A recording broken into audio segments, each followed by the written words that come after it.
Bonjour tout le monde, donc troisième cours théorique, enfin petite intervention théorique. Donc je vous rappelle la première, donc on avait vu l'accord de Do, la deuxième on a vu l'accord de Mi, et maintenant on va voir l'accord de Sol. Donc on va reprendre la même technique, tout doucement.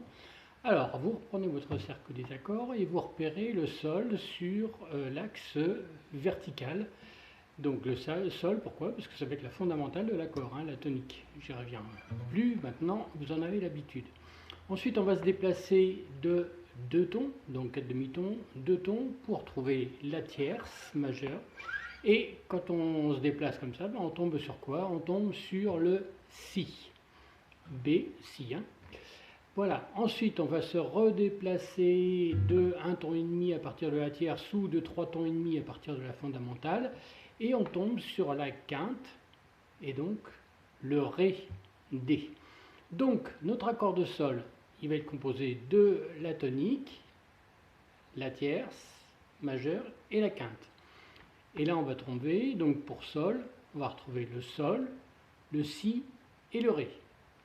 Donc c'est bien, maintenant on connaît comment est composé notre accord. Alors, comment est-ce qu'on va retrouver ça sur le manche? Même pratique, vous verrez avec le support que je vous ai envoyé. Je vous ai encore mis les notes en début de manche, donc on va les refaire ensemble. Alors j'ai pris la guitare acoustique pour éviter les saturations, j'espère que ça sera mieux. Donc on va prendre notre corde Mi, on va retrouver Mi, Fa, Fa dièse, Sol. Ah, tiens, là, ici, j'ai un Sol. Donc je le note quelque part dans ma tête, j'ai un Sol. Ensuite, la corde La, là pour aller chercher un Sol, il va falloir que j'aille très loin, donc c'est pas bon. Ensuite, l'accord de Ré, Ré, Mi, Fa, Sol. Ouais, celui-là il va être très loin quand même, puisque là je cherche des accords qui sont plutôt de manche. D'accord? Donc ce Sol-là ne va pas m'intéresser. Ensuite, donc Mi, La, Ré, Sol. Ah bah tiens, ma corde à vide. Celle-là, eh bien, c'est la fondamentale. Donc, deuxième fondamentale que je repère. Ensuite, on a l'accord de Si. Donc la Si, on va avoir Si, Do, Ré, Mi, Fa, Sol. Donc là, c'est encore trop loin, donc ça ira pas. Donc on ne le retient pas. Donc on attaque à la dernière corde, qui est l'équivalent de la première. Donc j'ai trouvé ici, en troisième case, le Sol, puisque Mi, demi-ton, Fa, Fa dièse, Sol. Donc j'ai trouvé trois fondamentales. Ok. Maintenant, on regarde où se trouvent les tierces. Donc ce qu'on cherche pour la tierce, si vous vous rappelez, on cherche le Si. Alors, où est-ce qu'on va trouver un Si? Donc la corde Mi, elle va être occupée avec le Sol qu'on a là, ça va être notre fondamentale.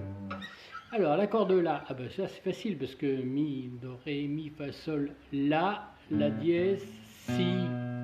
Tiens, ma tierce elle est ici, en deuxième case. Ok.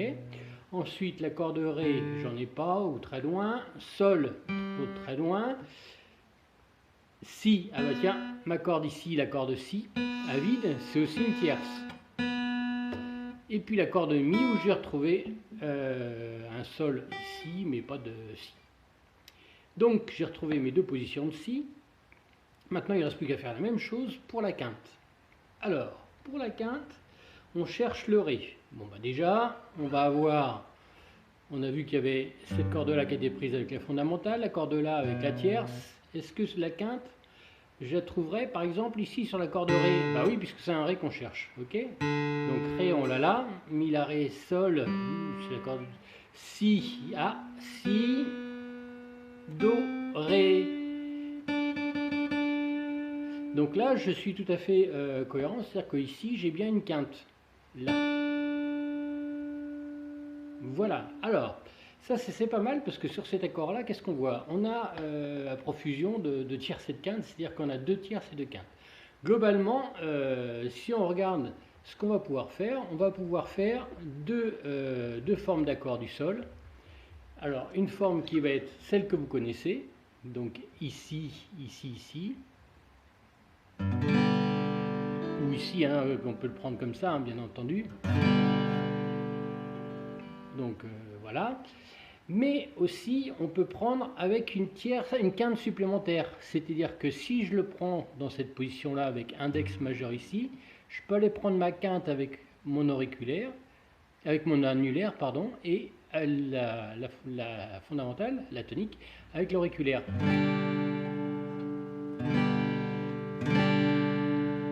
Souvent je le prends comme ça parce que je le trouve très joli celui-ci. En fait on rajoute une quinte ici. Voilà. Donc, petite variante effectivement avec cet accord de sol où on peut avoir deux positions voilà, qui s'entendent un petit peu et ça fait un joli accord. Alors, une petite variante comme toujours, on regarde si on vous devait faire un accord de septième, donc vous rajoutez, vous rappelez que pour faire l'accord de septième, à l'accord majeur, on va rajouter la septième mineure. Donc la septième mineure, qu'est-ce qu'on fait? On rajoute 5 tons à la fondamentale ou on enlève un ton. Ce qui est plus simple. Hein. Toujours revenez sur votre cercle des accords, vous regardez votre sol et vous retrouvez à moins un ton.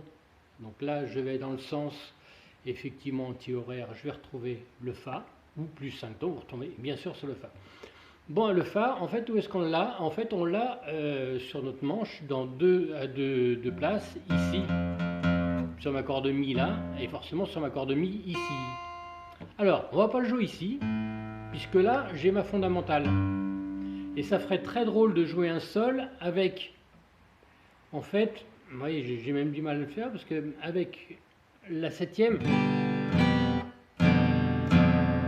avant, c'est pas cohérent. Donc on va pas jouer ce Fa ici, mais on va jouer celui-ci. Alors si je joue celui-ci, vous allez me dire, ça m'enlève mon doigt qui était ici, puisqu'il vient là.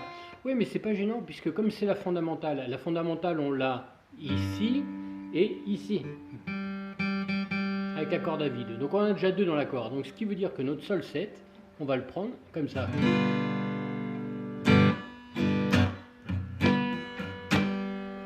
Voilà, donc écoutez, on a fait le tour pour l'accord de sol. Ça va un petit peu plus vite que d'habitude, mais si vous avez suivi les deux premières vidéos, normalement, vous ne devriez pas avoir de problème pour suivre. Dans tous les cas, n'hésitez pas si vous avez des remarques ou des questions. Je suis toujours là pour essayer d'y répondre. Merci à vous.